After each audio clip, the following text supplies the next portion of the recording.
கர்த்தருடைய பரிசுத்த நாமம் மகிமைப்படுவதாக.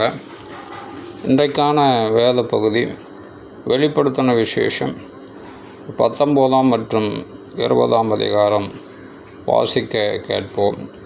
இந்த வேத வாக்கியங்களை வாசிக்கிறவனும் கேட்கிறவர்களும் அதன்படி கை கொண்டு நடக்கிறவர்களும் பாக்கியவான்கள். வாசிப்போம். இவைகளுக்கு பின்பு பரலோகத்தில் திரளான ஜனக்கூட்டம் இடுகிற ஆரவாரத்தை கேட்டேன். அவர்கள் அல்லேலூயா, இரட்சண்யமும் மகிமையும் கனமும் வல்லமையும் நம்முடைய தேவனாகிய கர்த்தருக்கே உரியது.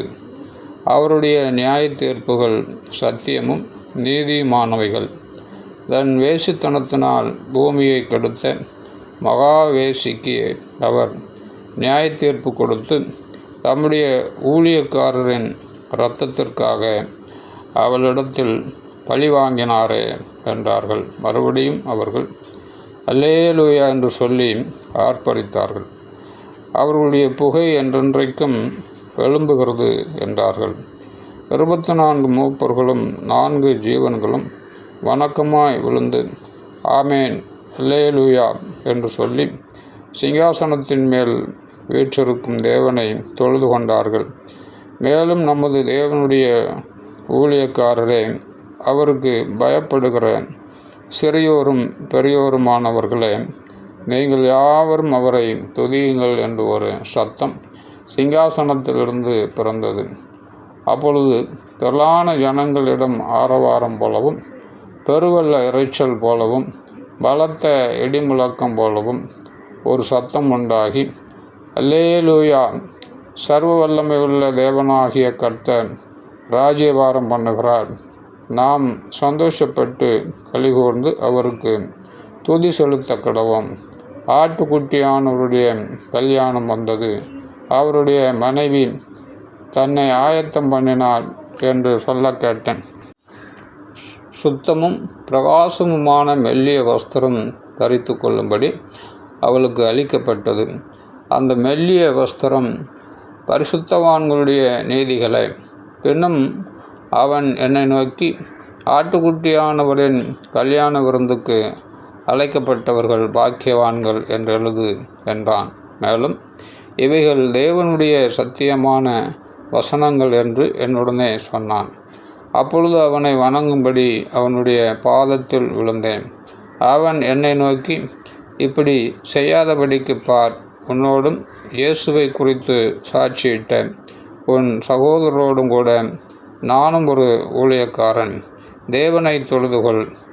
இயேசுவை பற்றின சாட்சி தீர்க்க தரிசனத்தின் ஆவியா இருக்கிறது என்றான்.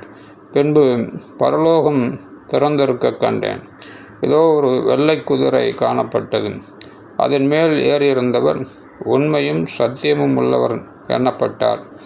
அவர் நீதியாய் நியாயந்தீர்த்து யுத்தம் பண்ணினார். அவருடைய கண்கள் அக்கினி ஜுவாலையைப் போல் இருந்தன.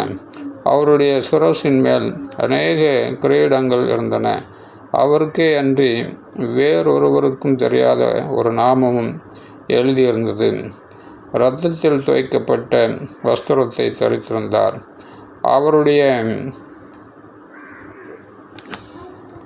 நாமும் தேவனுடைய வார்த்தை என்பதே. பரலோகத்தில் உள்ள சேனைகள் வெண்மையும் சுத்தமுமான மெல்லிய வஸ்திரம் தரித்தவர்களாய் வெள்ளை குதிரைகளின் மேல் ஏறி அவருக்கு பின் சென்றார்கள். புறஜாதிகளை வெட்டும்படிக்கு அவருடைய வாயிலிருந்து கூர்மையான பட்டயம் புறப்படுகிறது. இருப்பு கோலால் அவர்களை அரசாளுவார். அவர் சர்வ வல்லமை உள்ள தேவனுடைய உக்கிர கோபமாகிய மதுவுள்ள ஆலையை மிதிக்கிறார். ராஜாதி ராஜா, கர்த்தாதி கர்த்தா என்னும் நாமம் அவருடைய வஸ்திரத்தின் மேலும் அவருடைய தொடையின் மேலும் எழுதப்பட்டிருந்தது. பின்பு ஒரு தூதன் சூரியனில் நிற்க கண்டேன். அவன் வானத்தின் மத்தியில் பறக்கிற சகல பறவைகளையும் பார்த்து, நீங்கள் ராஜாக்களின் மாம்சத்தையும் சேனை தலைவர்களின் மாம்சத்தையும் பலவான்களின் மாம்சத்தையும் குதிரைகளின் மாம்சத்தையும் அவைகளின் மேல் ஏறி இருக்கிறவர்களின் மாம்சத்தையும் சுயாதீனர், அடிமைகள், சிறியோர், பெரியோர் இவர்கள் எல்லாருடைய மாம்சத்தையும் பட்சிக்கும்படிக்கு மகாதேவன் கொடுக்கும் விருந்துக்கு கூடி வாருங்கள் என்று மிகுந்த சத்தத்தோடு ஒப்பிட்டான். பின்பு மிருகம் பூமியின் ராஜாக்களும் அவர்களுடைய சேனைகளும் குதிரையின் மேல்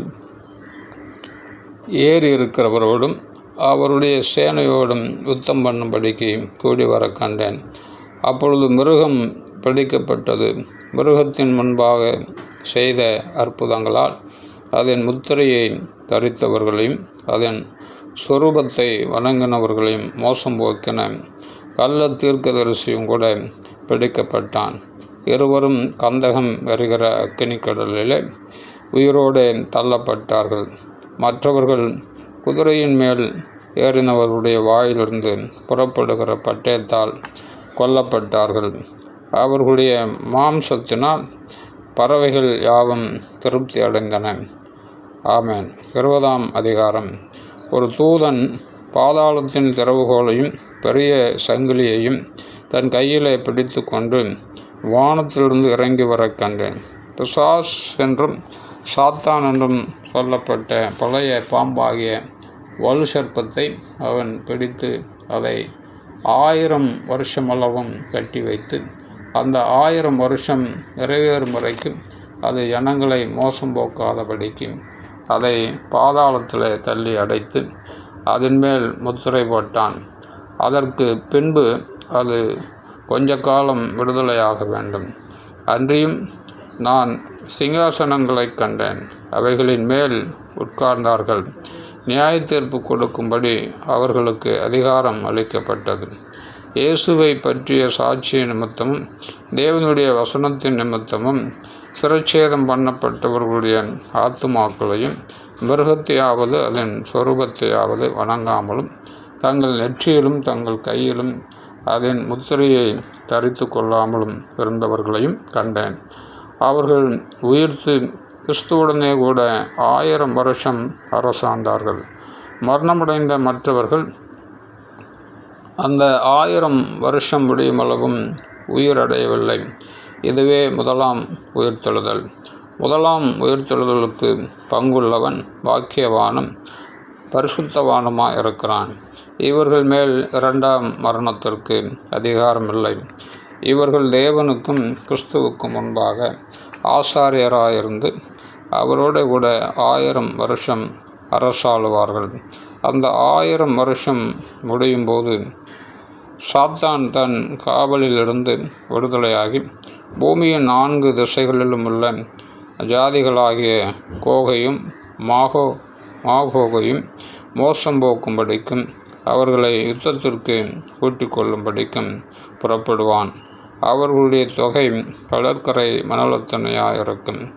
அவர்கள் பூமி எங்கும் பரம்பி பரிசுத்தவான்களுடைய பாளையத்தையும் பிரியமான நகரத்தையும் வளைத்து கொண்டார்கள். அப்பொழுது தேவனால் வானத்திலிருந்து அக்கினி இறங்கி அவர்களை பட்சித்து போட்டது. மேலும் அவர்களை மோசம் போக்கின பிசாசானவன் மிருகமும் கள்ள தீர்க்கதரிசியுமாய் இருக்கிற இடமாகிய அக்கினியும் கந்தகமான கடலிலே தள்ளப்பட்டான். அவர்கள் இருவரும் இரவும் பகலும் சதா காலங்களிலும் வாதிக்கப்படுவார்கள். பின்பு நான் பெரிய வெள்ளை சிங்காசனத்தையும் அதன் மேல் வீற்றிருக்கிறவரையும் கண்டேன். அவருடைய சமூகத்திலிருந்து பூமியும் வானமும் அகன்று போயின. அவைகளுக்கு இடம் காணப்படவில்லை. மரித்தோராகிய சிறியோரையும் பெரியோரையும் தேவனுக்கு முன்பாக நிற்க கண்டேன். அப்பொழுது புஸ்தகங்கள் திறக்கப்பட்டன. ஜீவ புஸ்தகம் என்னும் வேறொரு புஸ்தகம் திறக்கப்பட்டது.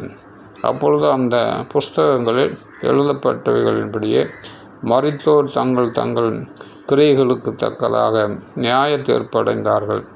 சமுத்திரம் தன்னிலுள்ள மரித்தோரை ஒப்புவித்தது.